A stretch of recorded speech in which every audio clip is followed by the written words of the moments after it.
my privilege to moderate this panel. My name is Marion Hurd, and I am today the Vice Chair of the Board and the Interim CEO of Mentor, and that's my hat today. But 30 seconds of background, which we will do for each speaker. That was the cell phone. We'll ask everyone to turn their cell phones off. I am the founding president and chief executive officer of the Points of Light Foundation, now known as the Points of Light Institute, and I see some board members here. Raise your hand. Here's Jeff Hoffman here from Disney. I'm also a founding member of Mentor, the National Mentoring Partnership, and we have been partners and very, very involved in all that's going on. Here's Marcia Bullard, another board member, and Bernie Milano, all great servants of this work. Joining me on the panel today, and you will hear from each one of them, we've asked each person to be ready to just take about 2 minutes to talk about his or her work and the focus, and then I'm going to open it up for their responses to a couple of key questions about service, the dropout rate, how we work in partnership, and the focus of all of our efforts going forward. So again, I'm here to welcome you, and I will start down at the end with my good friend and your good friend, Alma Powell, who is the chair of America's Promise Alliance. Alma, as you know, is engaged in significant civic service and working around the country to address the dropout rate. As with each speaker, their bios are this long.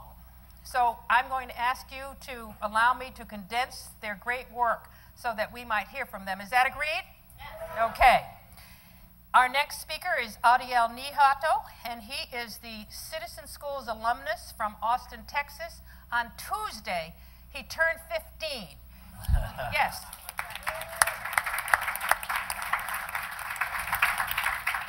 And I thought I was really doing stuff. When I heard what he was doing, I thought I better just go home. So we're anxious to hear from him. Our next panelist here is the well-known and very innovative Wendy Kopp, founder and CEO of Teach for America. Wendy, as you know, has lots of experience in this field and has presented the country and indeed the world with one of the most innovative formats for getting bright people connected to the schools where they are most needed.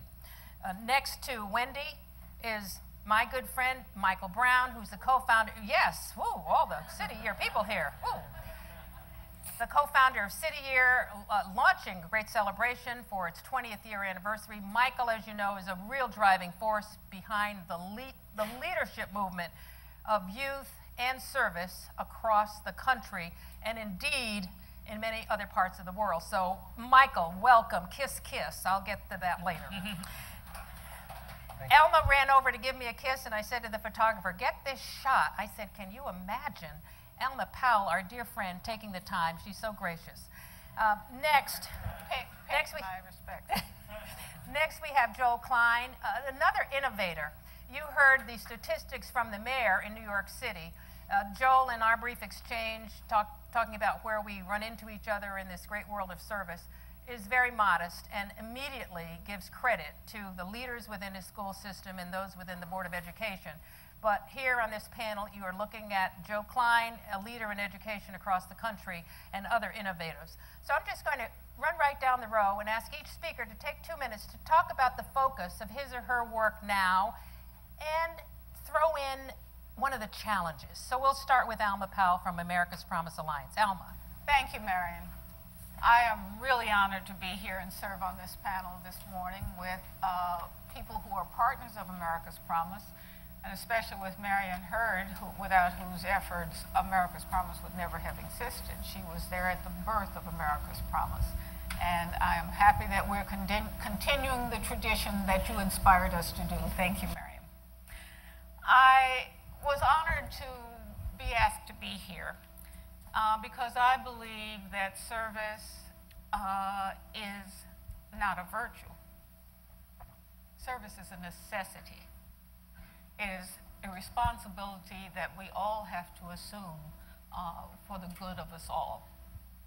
Now let me just address 2 ways on how service helps children succeed in school, because that is our prime focus right now. We are pledging to reduce the dropout rate around the United States and affect the lives of 15 million children with more of the promises that America's Promise espouses within the next 5 years. We have to understand that service learning is one of those key developmental nutrients that children need for success. That's why America's Promise includes it as one of our 5 promises. Those promises, in case you haven't heard them over the years, are a caring adult, safe places to learn and grow after school, a healthy start for every child, an effective education that will produce marketable skills, and service learning is part of an effective education. Our last promise is to give those young people an opportunity to give back.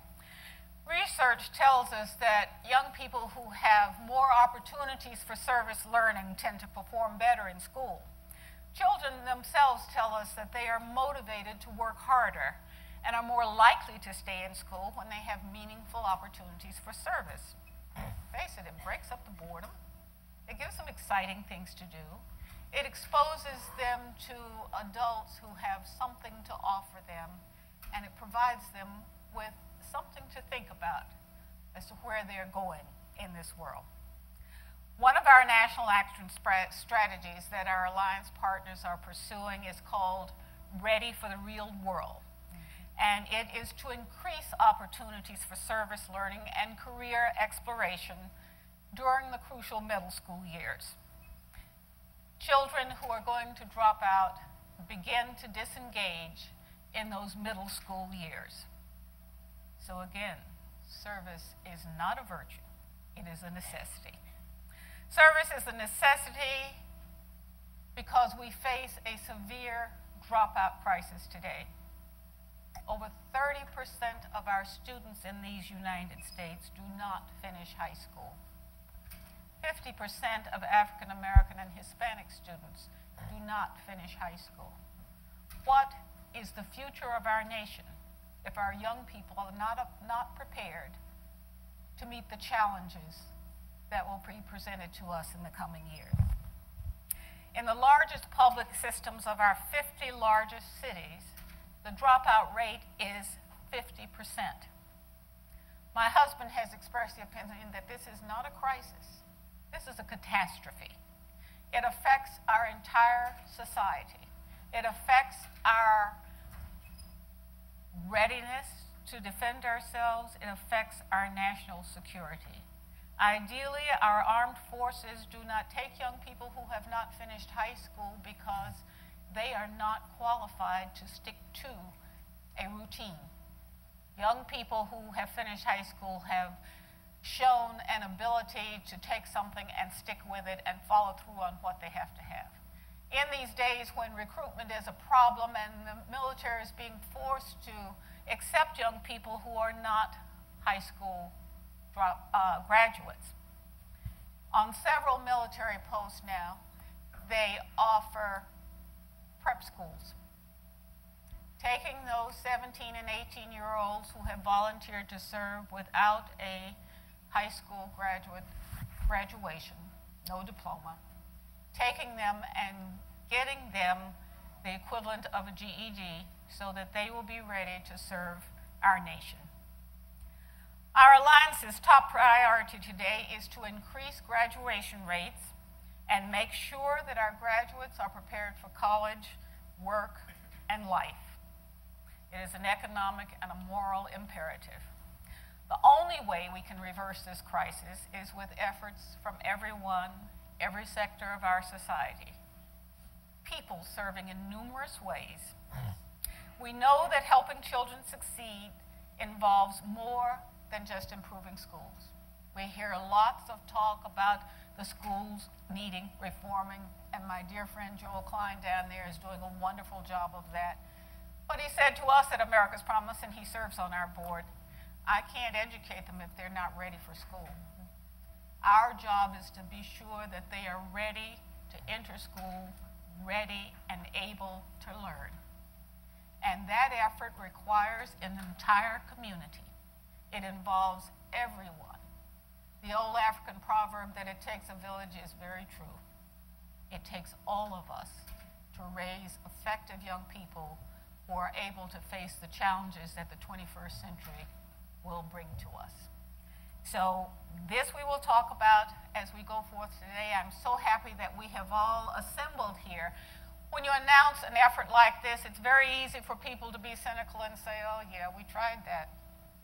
And yes, there have been other meetings where we've come together and talked about how to help young people and how to help the nation. But we all have ADD. So we have to keep doing this. And so today I'm proud that all of you are here as we once more raise the consciousness and go out to recruit America to become a service nation. Thank you, Marion. Well, thank you, Alma Powell. Thank you.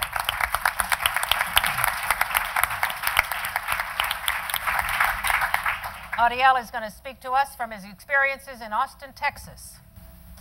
Well, hello everybody. My name's Adiel. I'm from Austin, Texas, like you just heard. I'm a proud Citizen Schools graduate and a very, very excited Jack Kent Cook scholar.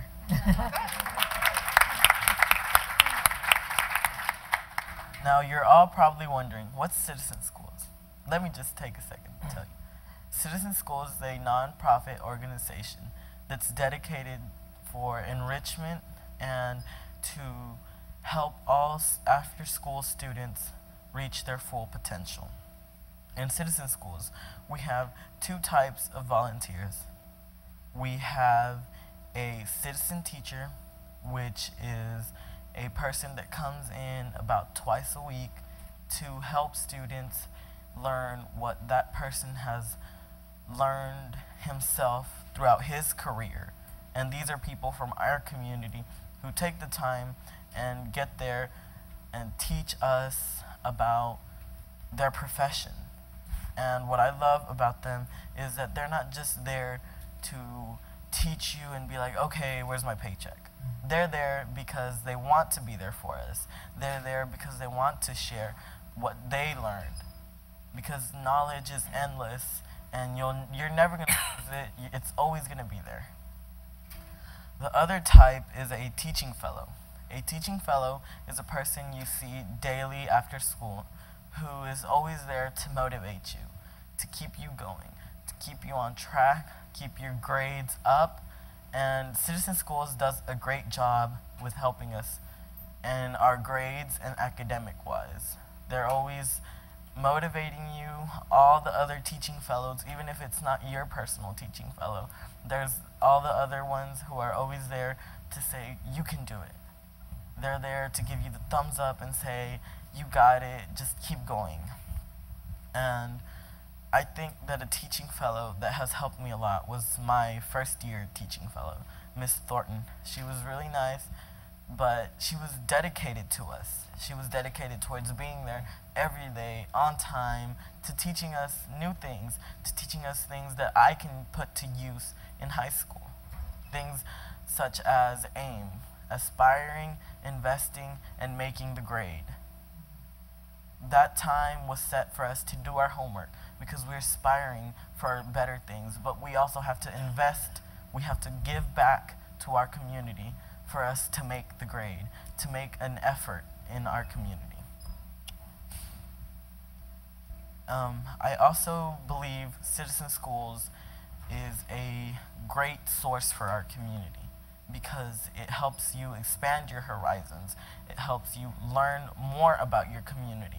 When I entered Citizen Schools, I learned a million things that I would have never learned by just going home, doing my homework. I probably wouldn't even done my homework. I would have just done half of it and be like, okay, teacher should be happy. But I learned that there's more out there, that I can expand my horizons and I can learn a lot more by getting involved in my community, by talking to other role models that are very influential on me. And that's what I learned from Citizen Schools. And I am very happy to say that everything that I learned there, I can put to excellent use in high school. Thank you.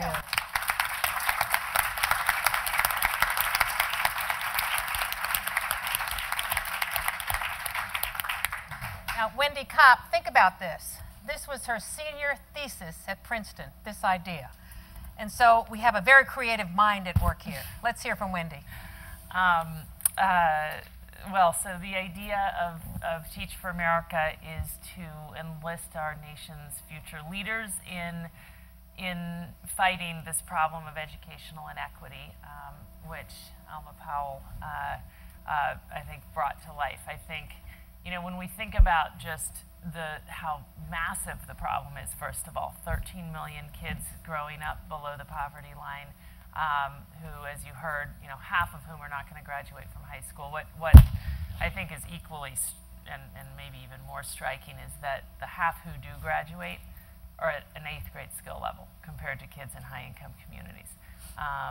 We think that is our country's greatest injustice, and we think it's a problem of such magnitude and one that is so systemic in nature, also to Alma Powell's point, that our only real hope of solving it is to reach a point where our country's leaders, working at every level of our education system, but also at every level of policy and in every sector, understand what you understand after you've taught successfully in a low-income community. So we go out, as maybe some of you know, and recruit very aggressively to try to find the most talented future influencers out there on our campuses. Last year we met 31,000 graduating seniors to try to convince them to do something other than what they thought they were going to do. We convinced some of them to apply to Teach for America. We had 25,000 folks apply. And that generated, we have 6,000 Teach for America core members right now in the midst of 2-year teaching commitments in 29 urban and rural communities, 1,000 of them here in Chancellor Klein's school system. They have the potential to have an unbelievably important impact in the lives of the kids they reach.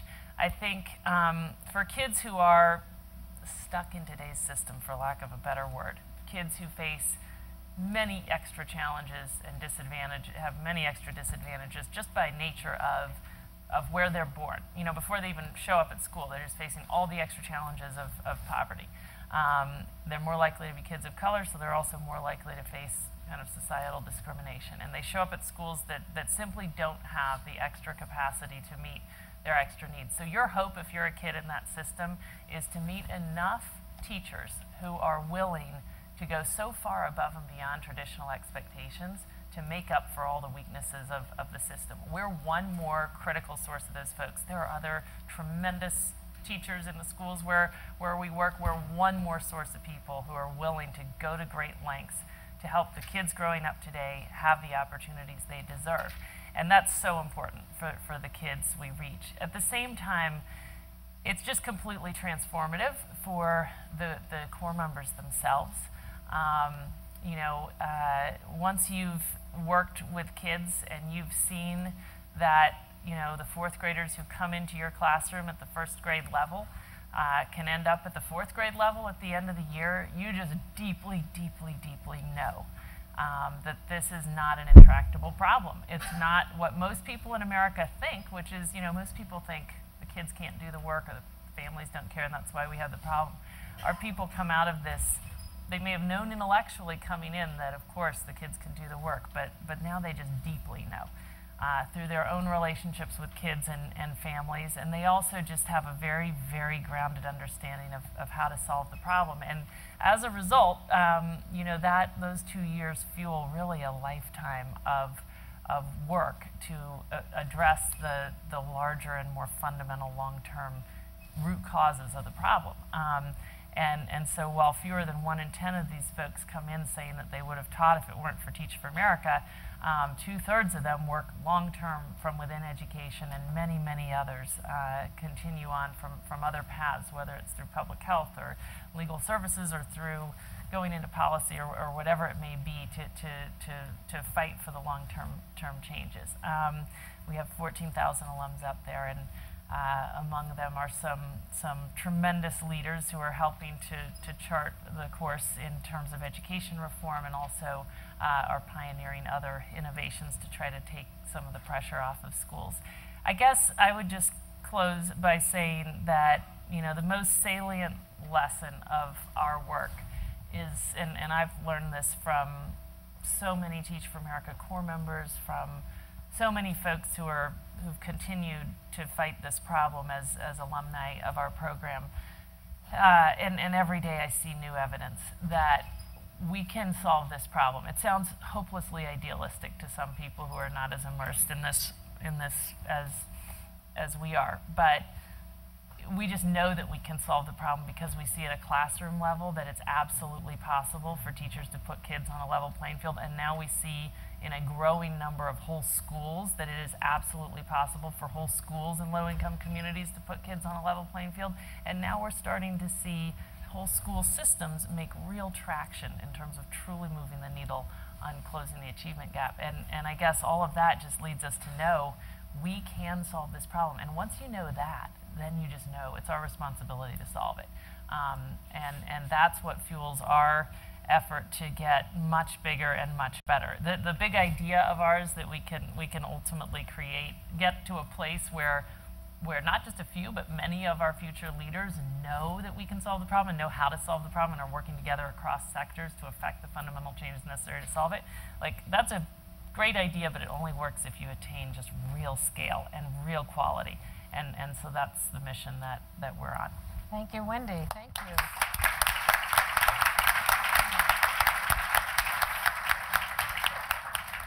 Michael Brown.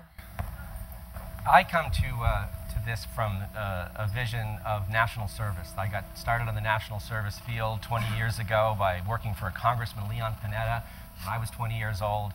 He turned me on to the idea that what if we called on young people to spend a year in service and how that would be transformational for the country. It could do so many things and if there was a civic rite of passage for young people. And I started to sit here with Alan Casey to do that. At the end of the day, though, national service is only going to become important to our country if it can be shown that it can actually solve real problems facing the country. And as we all know about, the high school dropout rate is solvable. It's in front of us, and we need to solve it. And what we're focused at City here with is seeing how can the national service field help? How can we help educators? How can we help teachers? How can we especially help students succeed? And can we actually show that when the nation has a problem, you can turn to national service and they can develop resources to do it? And the crisis, as we know, 1 million people a year are dropping out. Dr. Robert Balfance is here from the Johns Hopkins School. He put out the breakthrough research that showed not only is there a crisis in terms of the number of people, 1 every 26 seconds, the disproportionate rate that are dropping out from low income, and the fact that it's costing about $40 billion just in resources in terms of recidivism, in terms of getting incarceration. There's so many issues that come out of this that have to be resolved. But the research also shows a pathway to solving it, which is tremendously exciting. It's shown that of the people that drop out, they can be identified as early as the 6th grade, and they can be identified by 3 indicators. And they're the ABCs, and they're the ABCs we don't want. Absence or tardiness, behavior problems, or course failure, especially in math or English. Those children identify themselves with any of those off-track indicators by the 6th grade, they have less than 25% chance of graduating 6 years later. We also know that 15% of the high schools in America are actually producing 50% of the dropouts. So we know who's dropping out early, we can identify them, we know where they are.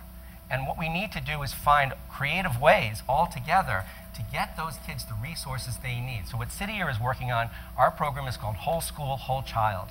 We send teams of 10 young people into a school like Leon that you heard today, and they serve in a school all year, and they serve from 8 in the morning until 6 at night.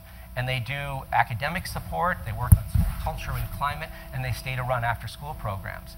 And increasingly what we're trying to do, and one of the challenges you asked for, is really try to work with school-based data. And we've asked principals, and particularly working with this exceptional leader, Chancellor Klein, who has asked City Year to grow dramatically and is now our largest program in New York, to work with the kids in the schools that the teachers and principals identify who are most off track. So we'll go into a school and work with all the kids in a general way, like I just mentioned. We'll get to 100 and 150 kids in particular that we know are off track, to give them these special resources to say, can we pull you out when we need you? We're going to work with you during recess, and we're going to try to get you back on track according to those indicators. And so that's what we're seeking to do. And what we're trying to do across the country is we have 20 city or sites. We've asked which communities would like to try pilots of growing that and seeing if we can scale it and make district-wide support. And Chancellor Klein was the first to step up and say, I want to do that in New York. And with his leadership, we're growing our program to 350 Corps members, to be in 5 high-need neighborhoods, to really test this idea about can national service students make a difference. And we've worked with what Chancellor Klein has done, and we've taken that to Congress with a lot of people in this room, and we asked Senator Kennedy and we asked Senator Hatch to put in the legislation that he announced, Senator Hatch, today, the concept of an education corps. This would be new resources in addition to AmeriCorps, run by the Corporation for National Service, that ideally, it would scale up over time, it would have to be appropriated every single year, would put as many as 100,000 new people, national service participants from all organizations and new ones to be created, that places, that leaders like Joel Klein could call on and say, I'd like 100 of those, I'd like 200 of those, and we have a strategy to use national service to help solve the problem. So that's where it all leads, and it's a tremendously exciting time for the national service movement in terms of seeing if we can move the needle in education. Michael, thank you. Lots of innovation.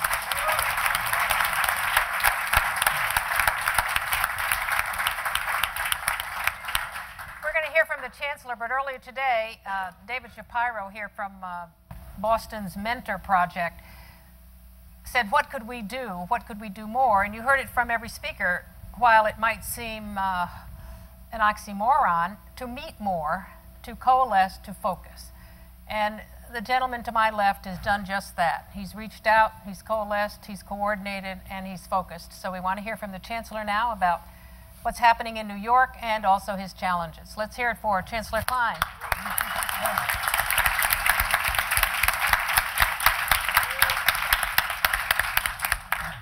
City year kids are my kids.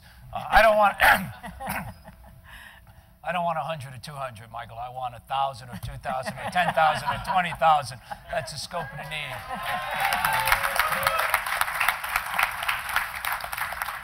I know Marion's eager to get to the discussion, so let me try to run through some quick points. Many of the points have been hit on. The nature of the challenge that we face in education, I believe, is the single greatest domestic challenge we face in this nation today, and we're not remotely focused on it. Even in the presidential debates, you do not hear discussion commensurate with the challenge. It's a particularly troubling challenge because it doesn't affect all kids equally. It ends up affecting kids for whom education may be their last great shot at participating in the American dream, kids of color, kids who grow up in poverty. There's vast inequities in the system. Now, to me, what's so important about this is it does cross-cut one of the great challenges. A system that is done so poorly in America for so many kids resists innovation at virtually every level.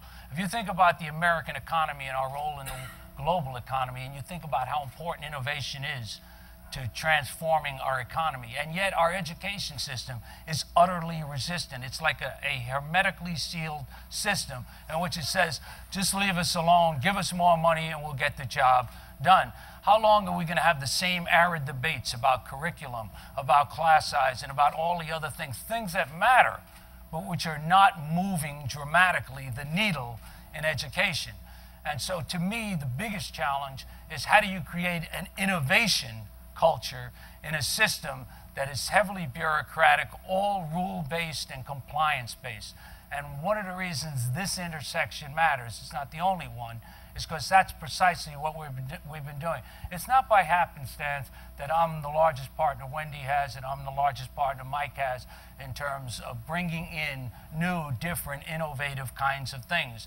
And these things really help transform a system, and they do it at 2 levels. In the day-to-day stuff, the kind of things that Wendy's teaches, they're culture changers by the work they're doing and infusing in the system. They're people who believe that you can transform education. And if you don't believe that, folks, it doesn't happen. And if the people in the school building don't believe it, it doesn't happen. Then you bring in city years kids, and you know what these kids do? They shine a ray of hope, a beacon for kids, and they can identify with them. You know, older people. You can be a great math teacher, but why does anybody think that's going to mean you're going to connect in the same way that one of these city year kids do? So we've got over 200 of them in our school. We've got an experience corps program where seniors are now partnering with our schools, doing reading. You heard Mrs. Bush talk about it. We've got over 12,000 parents and relatives of kids volunteering in our schools. And we've also got, and I'm glad Sildawal and Maggie are here today, but Children for Children actually inculcating in our kids a volunteer and a service culture. All of this is different stuff. It's not the usual grist in the education mill. We need much, much more of it. I'll leave you with 2 books that I think I just read in the last week, both of which hit on the issues we're talking about. The first is a book by David Whitman called Sweating the Small Stuff. And if people tell you, so many people tell me from day one, you'll never fix education until you fix poverty in America. Those people got it exactly backward. We will never fix poverty until we fix education.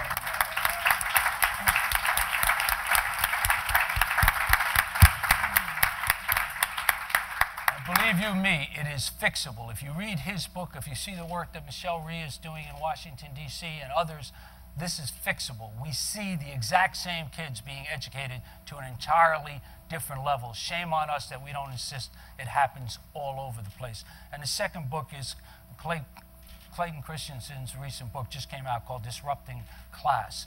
And he brings an innovator's perspective to what educational transformation is going to be all about.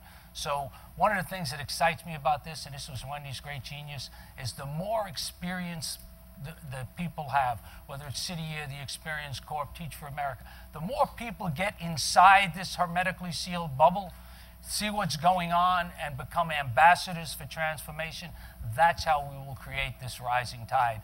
So when I say I don't want just 100 or 200, I'm dead serious about it, boy. I want to enlist every one of you and everyone who can. People like Caroline Kennedy didn't have to do this, got involved in our schools as a volunteer, has helped transform our schools, is a symbol to everybody of what a can-do person is all about. But all of us, this is our collective responsibility, and whatever volunteering you do, become a foot soldier in the war to create an educational system that educates our kids so that they'll be capable of competing in the 21st century economy. Right, Joe. Thank you.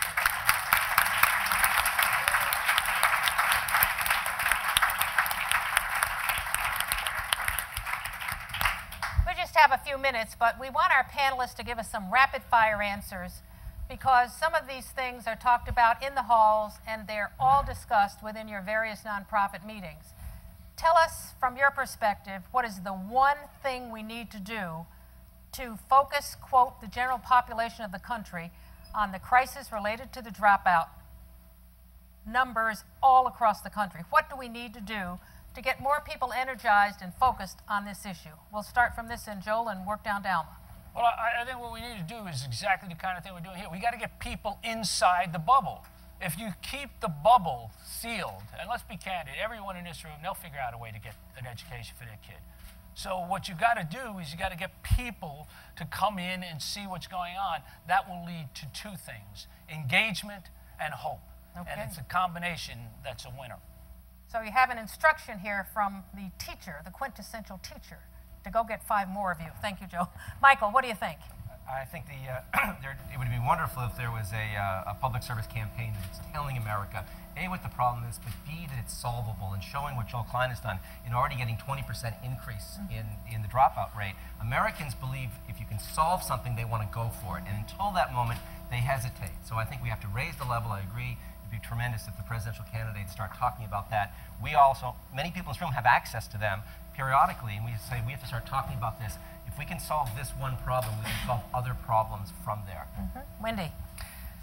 Well, I sort of agree with all the above. I guess the one thing I would say is I think that we should think about putting the dropout problem in the context of maybe a larger problem. I guess I worry that conceiving of this as a dropout problem, to me, the injustice is that it's almost a broader thing, and I think that the broader problem drives the dropout problem. Like the fact that, our kids are smart, and when they're in schools and they're realizing that this isn't going to get them anywhere, that helps fuel the dropout problem. So I think one thing we need to do is just we need to get our heads around how do we actually build a school system that enables us to live up to our promise as a nation and actually be a land of opportunity. I mean, I honestly think, you know, if you look at the schools that are actually truly putting their kids on a path to college, they don't have a dropout problem.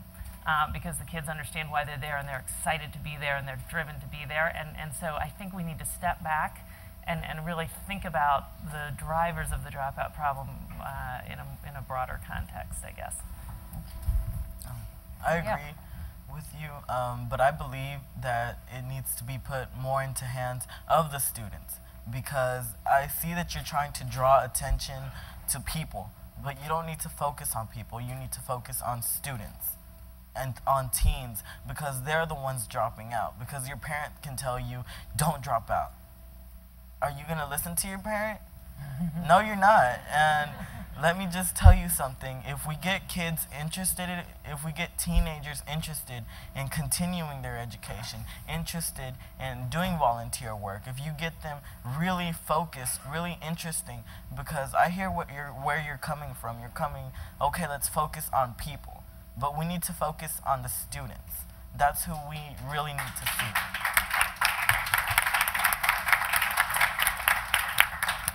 Out of the mouths of babes. Alma. I see as our number one thing to do in this is to raise the awareness of the American people. Too many people do not realize the seriousness of this problem. I have once being interviewed on the Today Show when I gave these statistics. Meredith Vieira said to me, "How did this happen?" I said, "Look out the window. Everybody's walking up and down the street out there. They think all is well in this land." We have to keep letting them know what the situation is. I'll give you another bad statistic. UNESCO did a study a couple of years ago on how 21 developed nations take care of their children and provide for them. Do you know what number we are? We're number 20 out of 21. And we don't stop to think about this. In this great nation that we believe in, that we live in, we believe that we're the finest tiger in the jungle. And we have all the best that life has to offer. Well, we do. But too many of our citizens do not. And we have to keep before the public and keep raising the point that most of them are falling short, and we have a responsibility to bring them back into the fold. Raising awareness and then encouraging people to be involved. All of us can be involved in one way or another in helping to get to overcome this problem. I want our panelists to think about 5 years, 10 years down the road. And I'm going to ask them, what is America going to look like for a larger percentage of our students? If we gather the great minds as we've gathered now, enlarge the programs that you've heard about today and others, what would America look like? What would it feel like? What would the numbers be? We'll start with Michael. What do you dream about, Michael, in this country 5 and 10 years down the road? I'd like to see national service be a civic rite of passage working on these important problems. The AmeriCorps program is only 75,000 members a year. I would like to see it grow to, as the candidates talked about last night, at least to 250,000, and eventually to have 1 million people a year in full-time and part-time service programs.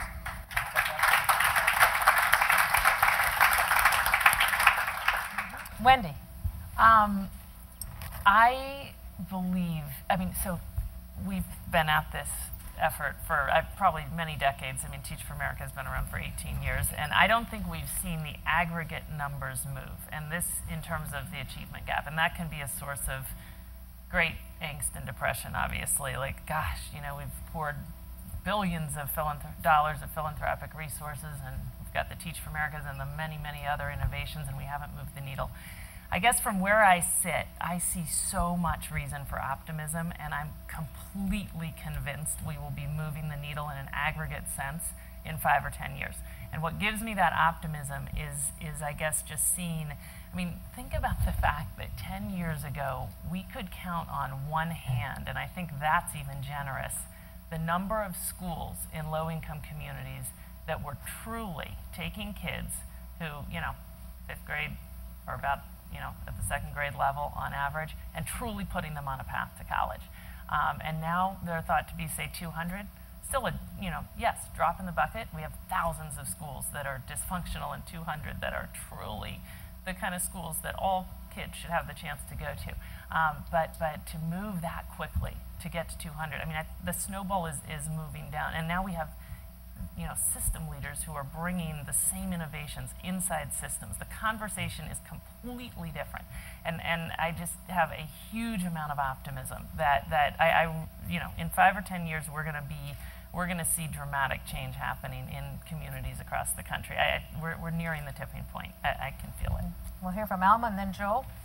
Alma? Well, I would like to see down the line, 5 or 10 years, if we all continue to do what we do and work as hard at it as we can, I would like to see a citizenry that understands the problem, is committed to solving it, and a sense of unity created, that we are all together in solving the problems of our country. I want to see Teach for America an accepted function of America's schools, incorporated into the very fabric of our education, and young people aspiring even more to serve in that way and in other ways.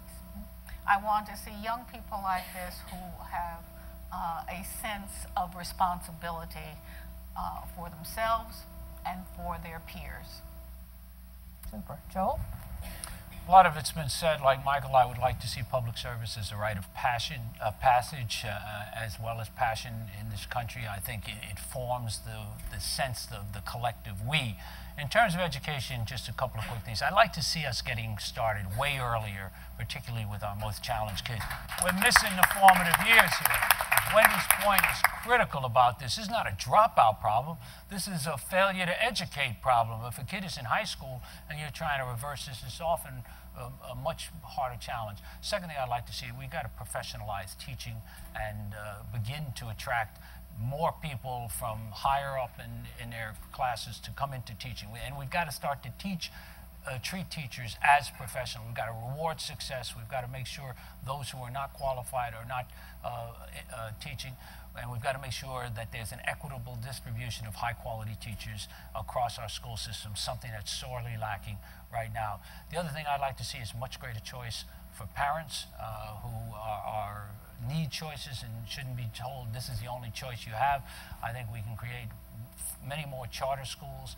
And the last thing I want to see is a culture of innovation that will attract the best and the brightest in America to come there and say, this is a land in which I can work, soil that I can till, and do game-changing things for kids.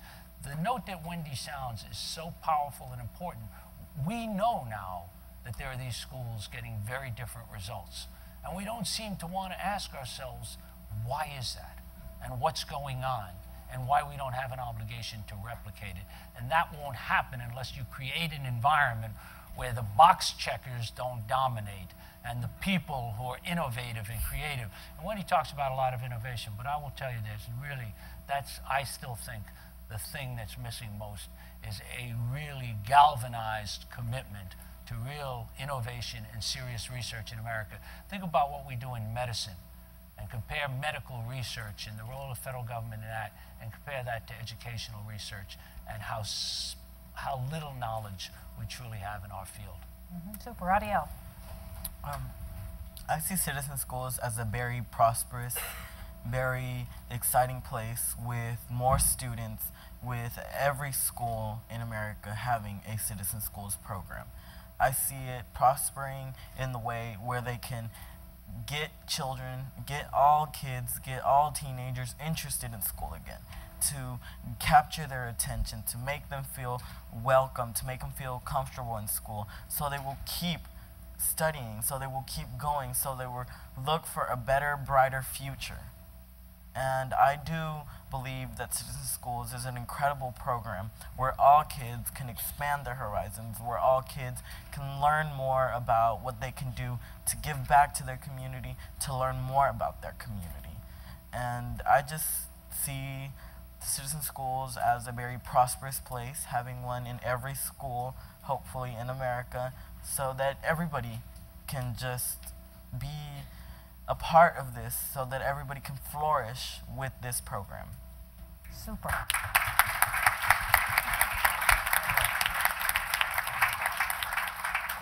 I have a timekeeper over here, and he's counted down from 25 to 20 to 15 to 5, and he's held up 0 a number of times. Each one of these panelists, as you see, could be the keynote speaker today. Each one talks about creativity and innovation, broadening the base, and what he or she dreams about for the future. And I'm sure it's very similar to what you dream about. So I'm here to say thank you for coming to the educationally focused panel and to encourage you to continue to do what you have been doing. We would not be able to have progress reports without the coordination, the support, and the partnerships that are in place here and indeed all across the country. It's an increase in tutoring. It's an increase in mentoring. It's an increase in parental involvement, and it certainly is an increase in the attention and the focus from our local, state, and national leaders. Our children deserve it. As a country, we are short on engineers and mathematicians. We are short on the teachers that we need. We want to make sure that our children grow up in an environment that says we know you're the very best. And from this group and others, we want them to know we are going to give them our very best. So thank you for coming. Enjoy the rest of the summit, and go forth and lead.